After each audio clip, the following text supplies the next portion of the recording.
Welcome to Lavanya health kitchen. இன்றைக்கி நம்ம எப்படி சிக்கன் குழம்பு செய்ய போது பார்க்கலாம். இது எம்மியாக சூப்பராக செம்மையாக இருக்கும். வாங்க வீடியோக்குள்ளே போகலாம். 750 கிராம் சிக்கன் இருக்குது. நம்ம சிக்கன் குழம்பு செஞ்சிடலாம். ஸ்டவ் ஆன் பண்ணிவிட்டு 2 டேபிள் ஸ்பூன் ஆயில் விட்டுக்கலாம். ஆயில் சூடான உடனே ஒரு 3 ஏலக்காய், 3 கிராம்பு, ஒரு சின்ன பட்டை துண்டு, ஒரு பிரிஞ்சி இலை சேர்த்துட்டு மிக்ஸ் பண்ணிக்கலாம்.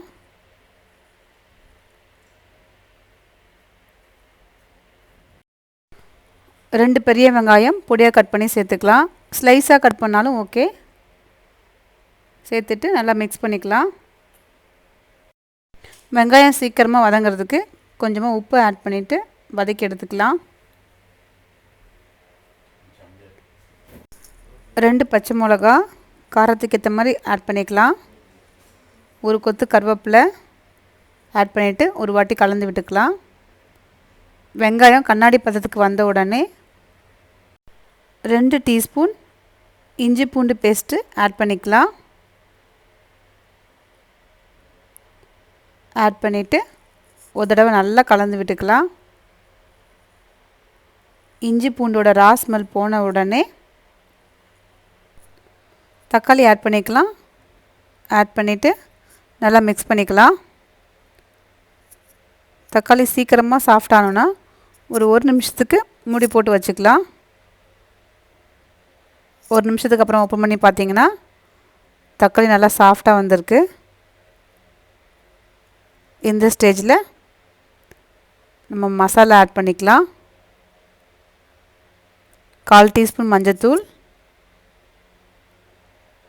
1 டேபிள் ஸ்பூன் மிளகாய்த்தூள், 2 ஸ்பூன் மல்லித்தூள், 1/2 டீஸ்பூன் கரம் மசாலா எல்லாம் ஒன்றா சேர்த்துட்டு மிக்ஸ் பண்ணிக்கலாம். மசாலாவோட பச்சை வாசனை போன உடனே க்ளீன் பண்ணி வச்சுருந்த சிக்கனை ஆட் பண்ணிக்கலாம்.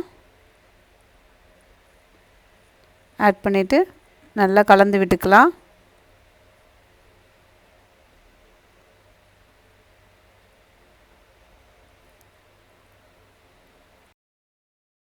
சிக்கனுக்கு தேவையான உப்பு ஆட் பண்ணிவிட்டு ஒரு வாட்டி மிக்ஸ் பண்ணிவிட்டு 2 கிளாஸ் தண்ணி ஆட் பண்ணி கொதிக்க வச்சுக்கலாம்.